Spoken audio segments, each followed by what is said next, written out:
지난주에 그 국내 외환시장은 대외적인 그 이슈에 따라서 급등락을 반복했던 이런 전형적인 모버링 마켓이 진행됐던 한 주였다 이렇게 보겠습니다. 네.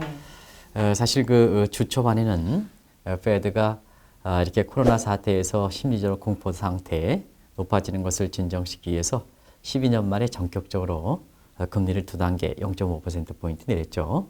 아시겠습니다는 미국의 금리를 내리면 미 달러 약세 원화 강세로 작용하는 기대 심리가 되면서 원달러 환율이 1190원대 초반까지 떨어졌다 이렇게 됐습니다. 네. 보건기구에서 코로나19 문제를 팬데믹 이렇게 상황으로 이렇게 정의 내렸고 1220원대까지 이렇게 오르는 모습을 보였다 이렇게 됐습니다. 네. 그래서 종전보다 변동폭이 커져진 이러한 그 전형적인 워버링 마켓이 지난주 한 주에 국내 외환시장의 어떤 움직임이 아니었. 제가 듣기로는 10조 원 정도 이탈을 했다고 들었거든요. 이렇게 되면 환율에도 굉장히 많은 영향을 미치게 될 텐데 어떤가요? 네, 우리나라에서 그 국내 금융시장에서 코로나 사태에 따라서 시장에 그 큰 충격을 미쳤던 것이 아마 지난달 24일 이후가 아닌가 생각합니다. 네.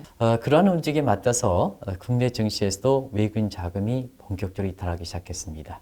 그래서 그 이유를 기점으로 한다면 지금도 한 달도 못 되는 사이에 10조 원 정도 이탈했는데요. 원달러 환율을 이렇게 보면 사실은 그때 당시에 원달러 환율이 1219원 정도에서 2월 23일 날 원달러 환율이 1219원에서 지금은 1320원대를 이렇게 올라갔다는 그렇게 돼야 되겠죠. 네. 그러나 지금은 그때 당시의 환율 수준을 그대로 유지한다는 것은 국내 증시에서 외국 자본이 뺀다 하더라도 달러 수요로 나타나지 않고 있다 이렇게 됐습니다. 왜 그러냐면 지금은 세계 모든 국가들이 네. 코로나 사태에 의해서 사실 영향을 받고 있기 때문에 이 자금이 이탈한다 하더라도 투자의 상대성, 수익이 높은 쪽으로 가져야 되거든요. 네. 근데 세계 모든 이렇게 국가가 이렇게 영향을 받다 보니까 이렇게 국내 증시에서 자금을 일단 빼더라도 이것이 해외로 이탈되지 않는다는 측면을 반영하는 거고요.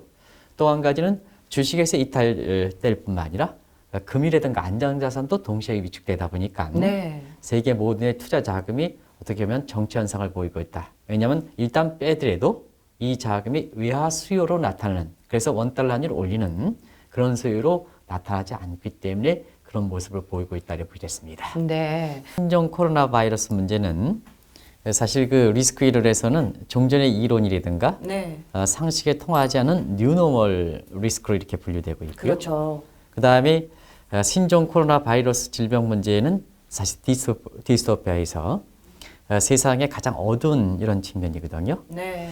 보통 2020년대는 이러한 경제 환경의 뉴노멀에서 이 디스토피아 문제가 많이 이렇게 나올 거로 이렇게 봤는데요. 네. 이번이 뉴노멀 환경에서 나타나는 디스토피아 문제 첫 사례거든요. 네. 그러다 보니까 누구든 앞으로 이거 갈 수 있는 환경에 대해서 아무도 모르는 겁니다. 사실 nobody knows에서 네. 아무도 모르다 보니까 사실 실제로 경제 시스템에 아직 문제가 있다 이런 것보다는 미래가 칠흑 같은 어둠이 되기 때문에 그 자체가 공포의 상황이 되는 거거든요. 그렇겠죠. 네. 그래서 지금까지 이렇게 증시에서 보면 누구든 자 경제 그 주가는 경제 실상을 반영한다 이런 측면이 우리가 배웠습니다는 그 이론이 통하지 않는 상태 아니겠습니까? 네. 그러다 보니까 초기 단계에 나타나는 심리적 공포 상태를 이렇게 줄이는 것이 결국은 경제에 미치는 파장을 최소화한다는 차원에서 페드가 종전에 볼 수 없었던 이러한 기준금리를 4차례 되고 그다음에 이전에 2차례 함께 단기간 내에 6차례 정도, 6차례 정도 내리게 되는 배경이거든요. 네. 지금은 주가라든가 환율이라든가 이런 가격 변수가 사실은 제 기능을 못하는 의미를 너무 부여하면 안 된다는 얘기를 말씀드리겠습니다. 네. 왜냐하면 주가라든가 환율이라든가 금리 같은 것이 경제 실상을 반영해야지 그 가격 변수에서 의미를 부여하는 거거든요. 네. 근데 지금은 그런 상태가 아니기 때문에 사실 1997년에는 사실 그 미국과 아시아 국가 간의 금리 간의 그 다이버전스, 네. 그레이트 다이버전스다 해서 사실 미국의 금리는 오르고 그다음에 신흥국들은 중남미 통화위기, 아시아 통화위기 이런 식으로 해서 금리가 낮아졌거든요. 네. 그럼에 따라서 금리 차가 이렇게 벌어지다 보니까 미국 쪽으로 자금이 쏠려가는 과정이고 아, 또 한 가지는 달러 가치가 1995년 4월 19일 날 네. 선진국들이 달러 가치를 부양하기 위한 역브라자 합의에 때문에 그러면 지금의 상황은 어떨까 하는 측면에서는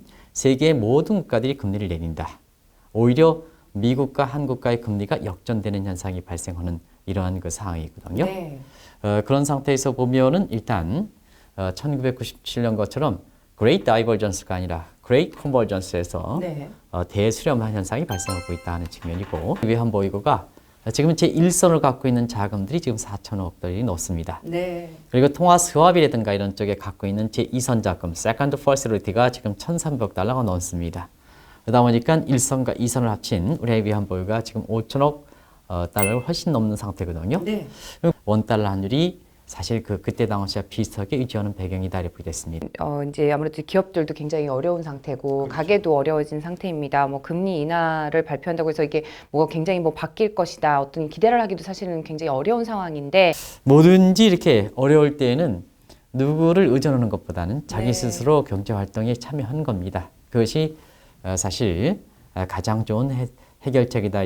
당시에 그 대통령이었던 미국의 윌슨 루즈벨트 대통령이 사실 국민들한테 아주 이렇게 확신에 찬 게 아니라 일반 서민과 마찬가지로 자 지금 상태에 더 이렇게 악화되면 결국은 누구의 피해로 돌아가겠습니까? 국민들이 경제 생활이 어려워지는 겁니다. 사실상 자기 스스로 경제를 보호하기 위해서 정상적으로 은행에서 예금을 인출하지 말고 네. 사실 그 정상적으로 활동해 주십사 하는 이런 말씀을 해드린 상태에서 무엇보다도 지금은 누구의 자잘못 탓하지 말고 자기 스스로 이 경제를 지키고 시장을 지키는 방법이 가장 효과적이지 않냐 생각합니다. 네, 맞습니다.